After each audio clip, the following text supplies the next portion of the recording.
everyone that's on right now. We got a good amount of people and we're about to get started. Just wanted to just highlight some of the designations I have real quick so you guys can be encouraged to go out there and get the same ones because they're all offered by the association except the bachelor's in real estate from FIU. But CLHMS, C2EX, PSA was just given out for free. Tons of education that's out there that's being offered to us. And it's a cool way to separate yourself from your competition. You can tell, you're at a listing appointment or trying to compete for a buyer and you tell people, hey, I'm a pricing strategy advisor. I don't know what other realtors called you, but I'm the advisor.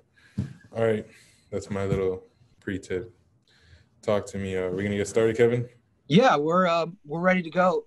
For everybody who's attending right now, thank you so much for attending our 20 Under 40 Pro Talk.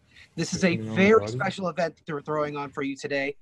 Last year, we decided to do this 20 Under 40 award, where we're going to recognize every year, moving forward, 20 of our top realtors under the age of 40. These are massive producers that are sharing their secrets with you today. So thank you for attending. We'll be on until 2:30 with different topics. There's 2 different rooms going on. Please check out the full schedule at miamirealtors.com/protalks. Yeah, your audio works, right? It's not connected to anything? This one is sponsored by TrueView Home Inspections, and they are excellent inspectors. We are hoping that maybe he can hop on later today and tell us a little more about TrueView, but we just want to thank TrueView Home Inspections for sponsoring this session. Gabe, you have the floor. It's all yours, man. Thank you so much for opening up our first 20 Under 40 Pro Talks.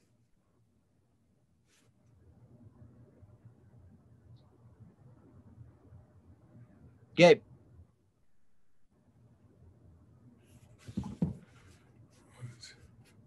Gabe, you're good to go.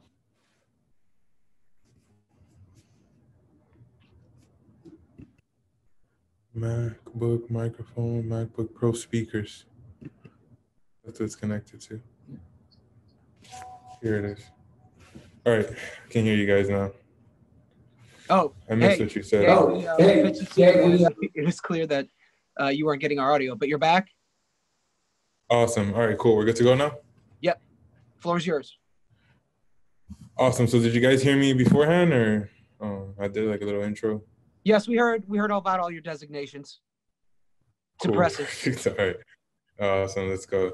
All right. So we are going to get started. So real quick, today I'm going to be teaching you guys how to be a high achiever. And that really comes down to 5 takeaways. If there's anything that you guys can leave here today, I'm going to bombard you with information and value.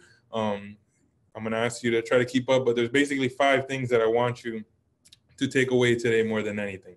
And those 5 things basically come down to the day starts the night before. It's one thing you need to understand. The second comes down to everything has to go in your calendar. You need to live by your calendar. The third takeaway I want you to take from this is that you need to become a master of prioritization. And after becoming a master of prioritization, you need to remind yourself to refuel, recharge. And the last takeaway you're going to leave from with this presentation is revisit your why daily. And we'll go into those in great detail. But if there's anything that you can take away from this, just these 5 right here would be awesome. So moving forward. All right, so the day starts the night before. This is something that I cannot stress enough. You want to treat tomorrow like it is a grand event, okay? Tomorrow is like the Grammys. For me, tomorrow is the Super Bowl, like every day. No one just gallops into the Super Bowl and wins a championship. It's something that they mentally prepare for. They're mentally focused on at least the day before.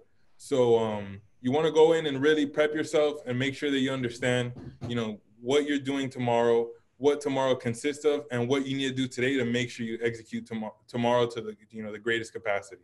So what does that look like? Well, for me, I start off by ending today. And that's something that I used to struggle with a lot, and a lot of people do today. They can't let go of today. For me, at a certain time, my books are closed, my phone's off. I'm not working on anything else today. It doesn't matter if it's, it hasn't been completed yet or the solution hasn't arisen. At my time, I got to stop and I start focusing on tomorrow. All right. What does tomorrow look like when it's being focused on? I start planning. I go and dive into my CRM if I know tomorrow is going to be a heavy calling day, whether I'm calling expired, my follow-ups, past clients, agents. I want to go into my CRM and make sure a quick review of what I'm looking like tomorrow, so that it's just a little refresher, and I'll start tomorrow, brand new with no information to really to spark my interest. So I like to just put out some free systems that I used to use and some that I still use today, just because I think, especially in a time right now, it's great to keep your overhead low. I love keeping my overhead low so that I always have some cash aside for opportunity. So HubSpot is a great CRM you can use if you want to be on the low overhead side. After my CRM, I want to dive into the contracts that I'm going to be working on. I probably have multiple properties under contract, or my team has contracts I got to dive into. There might be some fires I got to put out. So I'll use a project manager. Something like Trello is a great free program. I want to know every single client and where they are in the transaction, so that at any minute I can pick up a phone and talk about it, because that's what an expert does. And if you really want to be on top of every transaction, you have to be on top of every transaction. And that's where it starts. So a quick review of my project manager. Then I want to discuss journaling. There's so much studies behind journaling. It's great to really assess and reflect on your day. Personally, I don't like writing. It makes my hand cramp up. So I rather reflect on my calendar. I really narrowed down my calendar on like a 15-minute basis, so I can look back and reflect and assess my day. What do I think about today? How can I make sure that tomorrow's a better day? What did I not like about today? And how can I make sure it doesn't get repeated? And this is something that you do every single day at the end of your day. All right, so moving forward, next thing that you want to include when it comes to starting your night before is some exercise. Exercise is empirical to living a successful life. There's so many people that, successful people out there that swear by throwing exercise in their routine. So much science behind it. I'm not going to dive too much into it. But if you really can't get yourself to exercise, at least, a simple walk can really, get your body and your blood flowing and even spark some creativity. I wanted to show a study from Stanford just to show that even the smallest amount of action prove some effort. I know some people, they can't find the time. They find it really hard to do some exercise. Even a simple 15-minute walk will really help. And it all comes down to being consistent and making a routine.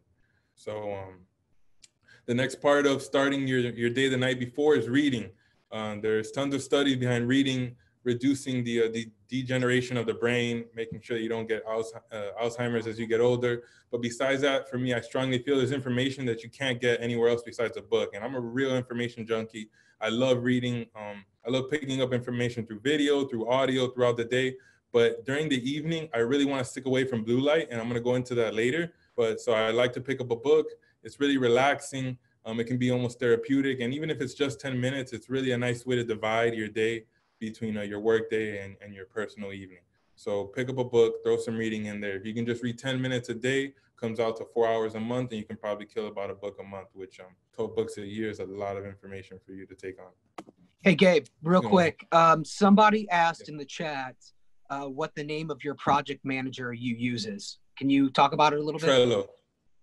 Yeah, it's Trello. I mean, I've used different ones. There's great ones out there. But the one right here where it says Trello on the screen, that's one that has a few lists. So I like to break down all of my transactions into different parts. If I have a home hunter, then they turn into an offer stage where I'm negotiating. Then they turn into a contract, inspection stage, appraisal. And I do like lists like that on Trello. It's something you can do on an Excel sheet as well if you want to get really basic. But Trello is a great program you can look into. One of my clients actually showed it to me, and I fell in love with it, and I still use it today. It's great. So Trello's a great task manager. Hey, feel free to ask me more about it. Put your screen in presentation mode. Can you say that a little louder? Sorry about that. Can you put your screen in presentation mode, Gabe? Because they can't see your slideshow. Oh, for real? Sorry about that. So we've been paying attention, but it's hard for us to track what you're on the screen. Oh, man. Hold on. Use slideshow. Can you see it now? Yes. Yeah? Yes. Thank you, bro. Oh, wow. That makes sense. Sorry about that, guys. All right. So day starts night before. These were the platforms I was talking about. Just to go over real quick. HubSpot, Trello, and then Google Calendars and Apple Calendars. Exercise, the day starts the night before. Reading, really basic stuff. Next, I want to go into meditating. I've been meditating for about 2 years, and I just encourage a lot of people to give it a try. Any sort of way to just relax. It's important to find a way to take some me time, time away from the computer, time away from the screen. It's just a lot of blue light can stress you out, and all sorts of distractions that you're going through every single day. People are paying for our attention, so you really should try to find a way to disconnect. There's Harvard studies showing about how meditation can help you ease and relax throughout your day. Like I said, this is a way to divide from your stressful, really high achieving work day into your evening and making sure that you're prepared for the next day. Another thing I like to really imply is into my day is self-affirmations. Now, I know there's people out there that preach like these crazy, wild affirmations, like I'm going to have a Lamborghini tomorrow. I like to say things that I want to live by every single day. Like a lot of my affirmations are things like I am focused, or I am a top producer, or I am here to make a difference in people's lives. And I just repeat these, and these are things I live out through every day. And eventually they become thoughts that dwell in my mind. And it's been shown that we have a lot of negative thoughts naturally. So if I can find ways to put more thoughts that are positive into my day, then more power towards my day. I love it. It feels great, honestly. So it might sound a little unorthodox for some people, but I really suggest you give it a try, and you actually practice it for like a week at the minimum, and see if you can give yourself a little reward of 10-15 minutes a day, and see how it feels.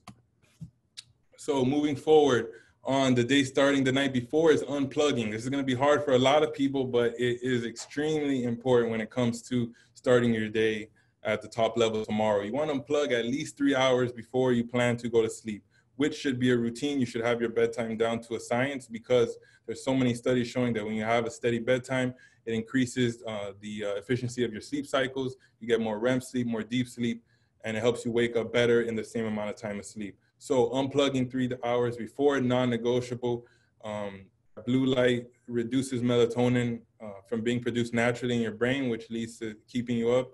So if you now that you know this information, there's no reason why you should be going through your phone or on the computer, on the TV. This gives you all the time to do the routines that we just talked about, like reading, exercising, throwing in your last meal before the day, maybe cooking your meal so it's more relaxing, especially during this whole quarantine time. Just find something to do during the last 3 hours and just really disconnect. I highly encourage you guys. This is probably one of the most important parts when it comes to the routine and starting your day the night before. But moving forward is living by your calendar, okay? We're done with starting your day the night before. You find a way to implement that. Once you have that mastered down to a science, you want to live by your calendar. If it's not on my calendar, it's not going to occur in my life. And that's exactly how you want to go about your day. For me, the calendar is like a map, all right? This is what it looks like if your calendar is, here you go. My calendar is like a map. Like, this is what I want my day to look like on a perfect day. Like I was showing earlier, you see in that middle, this is actually my calendar next week. And this is exactly what it's going to look like next week. I already know in advance, because it's like I was showing you guys, it's like a map for my day. I want to wake up. I don't even want to have to think about what's the most important thing for me to do today. I just go in, I look at my calendar, and it's like, all right, this is what I'm going to be doing. And it's generic things. I have my top tasks, because really I've realized that when it comes to being a top producer, being a high achiever, there's really not that many things that are going to move you forward each and every day. It really narrows down to 2 or 3 top tasks that you can identify. And these are the tasks that once you complete, they move you forward and you're able to achieve more and more the next day and after. So I like to think of my calendar as a roadmap. Okay, I have my top 3 tasks, and this is what my ideal day looks like. Now, the day might not always go exactly how I have it planned, but I want to be able to just go from one top task to the other. And the problem with a lot of people is that if you do not live by your calendar, your day ends up looking like this. You wake up, you understand maybe that you have some tasks to do, but the minute you get a phone call or an email or a text that inspires you to do an action or make an Instagram post, you just get lost, and you end up at the end of the day with not a single top task done. And unfortunately, this is something that can happen for days, weeks, even years. People don't realize that this is going on, and they never actually produce anything significant during their time. And so you really want to be focused, and like I said, go back to making your roadmap clear. And you got to lay it out for yourself. No one is going to do that. On the right, you can see that I have about 3 to 4 hours laid out every single day for 2 of my top tasks. In the morning, I figure out what that task is, but that is the number one thing I got to be doing each and every day. Now, you might be asking me, okay, this guy only does 2 or 3 tasks. Like, how on earth does he decide which tasks to do? My to-do list is humongously long. There's no way I'm going to be able to, finish everything in 2 to 3 tasks. Well, this is where we go into prioritization, okay? In order to be a high achiever, you need to become a master at prioritization. Like a real master at understanding what is your clear objective, and if it does not fall in that objective, it is not to be placed or used with your time at all. And this becomes really hard. It takes a lot of training. It's something that you have to do repetitively and really reflect with yourself on what it is your objectives are and what are the things that are going to increase your objective and really actually help you grow.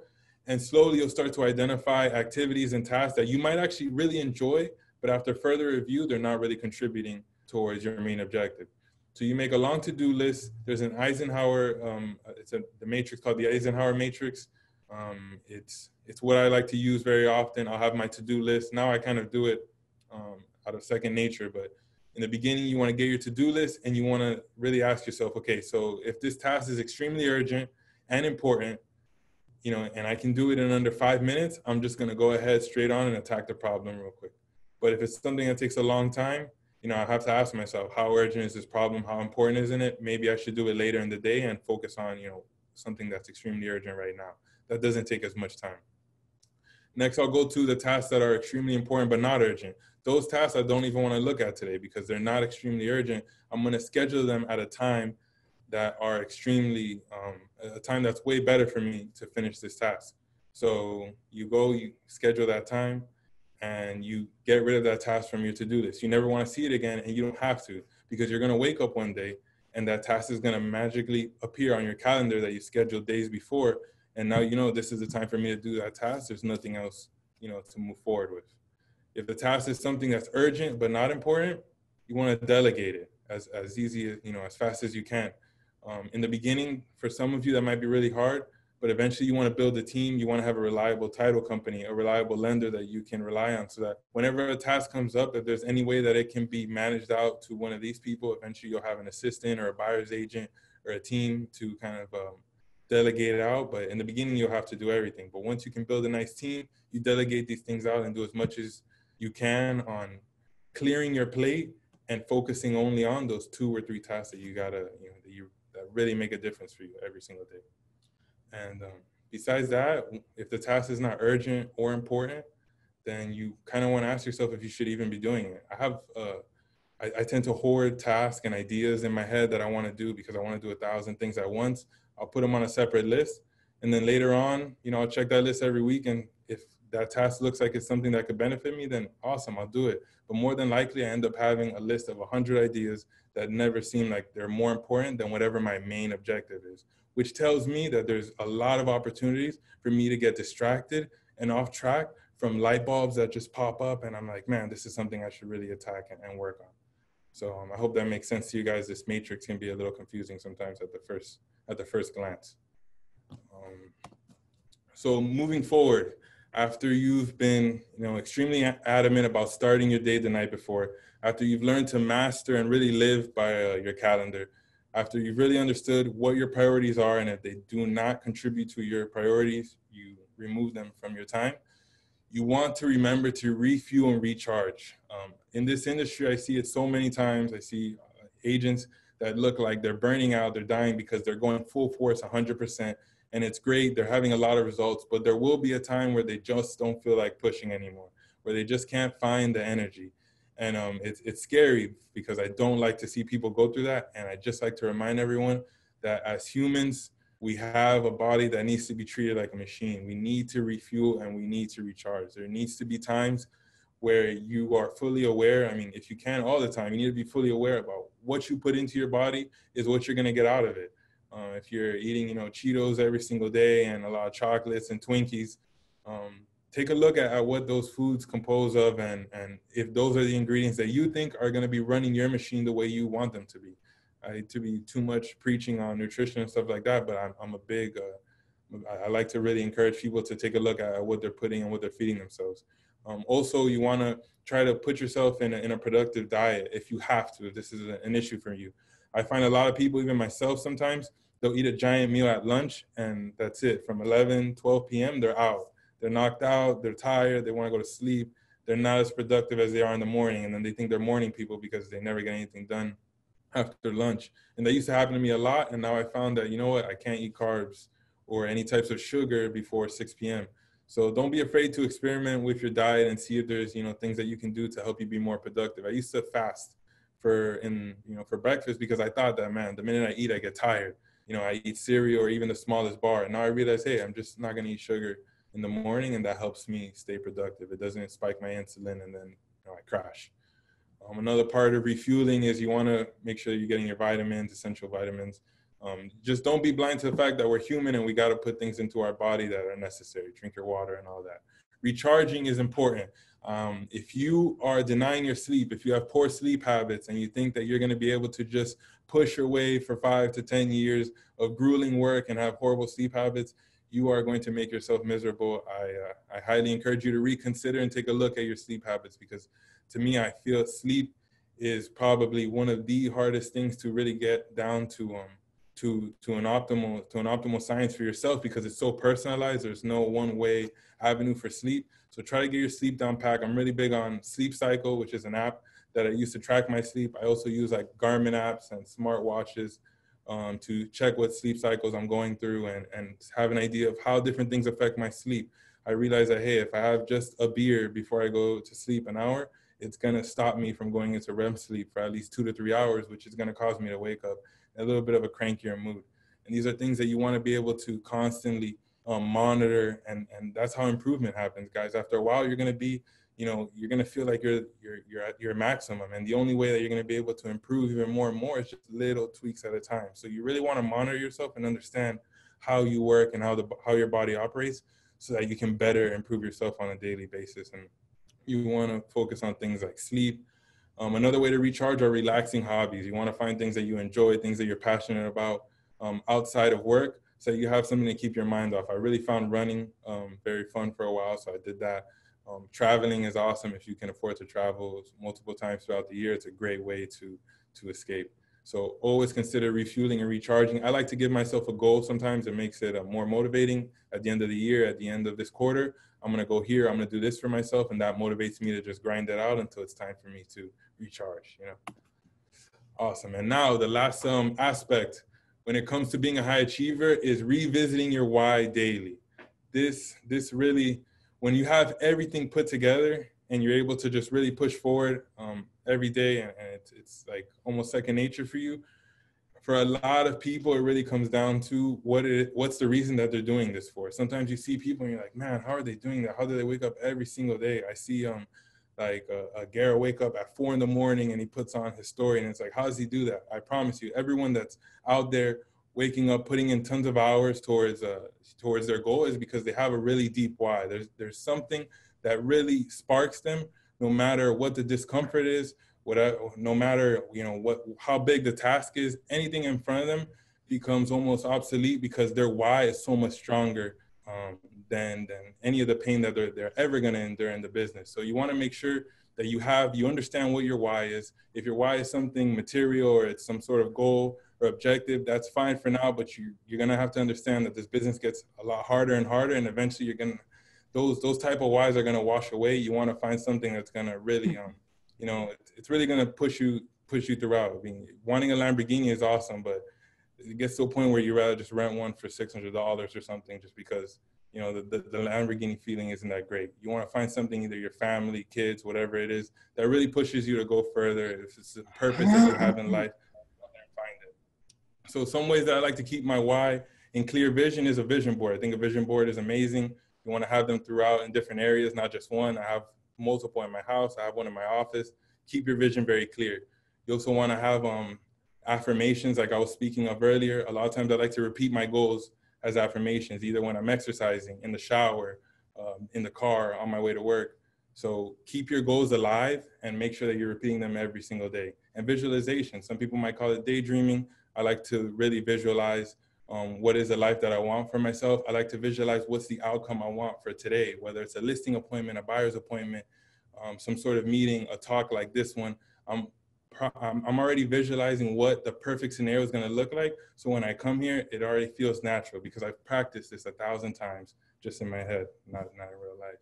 So that's basically everything I have to offer you guys today. If you have any questions, this is the time to reach out now. I know this was a lot of information and I went by very quick. If you want any more dive deep into any of the topics I spoke of, feel free to reach out to me. I'll be more than happy to schedule a mastermind session. And these are things I love talking about. So feel free to reach out to me and we can do that. Awesome. Thank you, guys.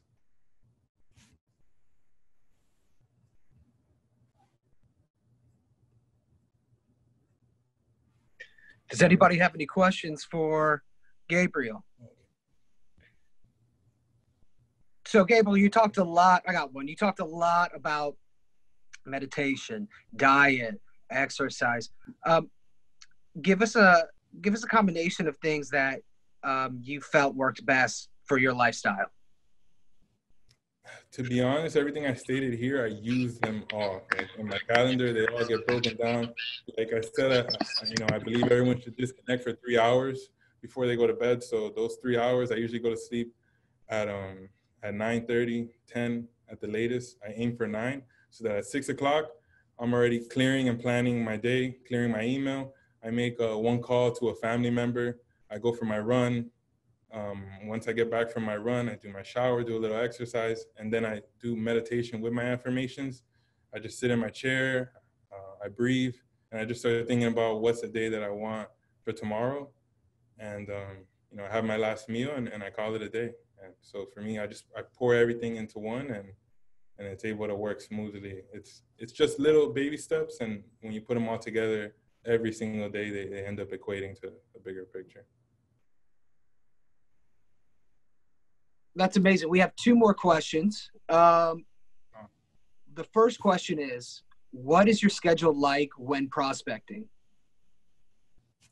When I'm prospecting, I like to make sure that I have certain days ruled out for these top tasks. Like I would love to prospect every single day, but I also run a team. So I designate certain days. Usually it's going to be Tuesdays and Thursdays where I'll block out 4 hours, either in the morning, sometime between 7:30 and 10:30, 11:30, or in the evening to catch people later in the day. And I turn off I put my phone on airplane mode. I'll use a different phone or a dialer. I put a little timer and it's just nonstop pounding on calls till the end. And I'm just focusing on contacts. I'm not focusing on, how many people I'm converting. I always just focus on the work because the work is what's going to produce the outcome. Sometimes the outcome is luck. Sometimes, the outcome is a bad day, but the work, if it's consistent, it's going to produce results.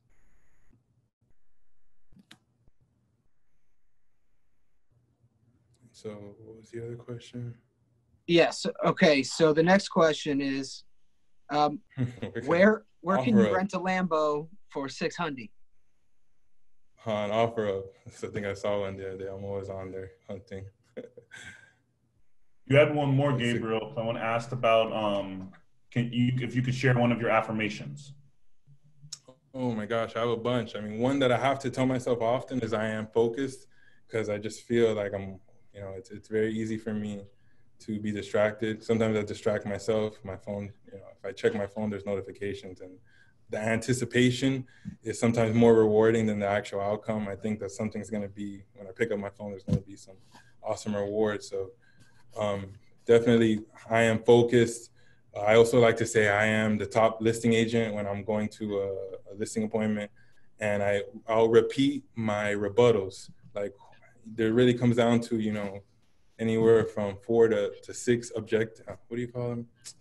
objections that a client can give you. So I will repeat them before my listing appointment, and I'll meditate and I'll breathe. And if the client tells me, I just repeat my objections. Like, I'll say, Mrs. Seller, if you put your property next to the competition, it's clearly way more higher. And I just repeat stuff like that. So the minute I hear the objection, it's like, it's already programmed in my head. So that's probably one of my most effective affirmations that I use.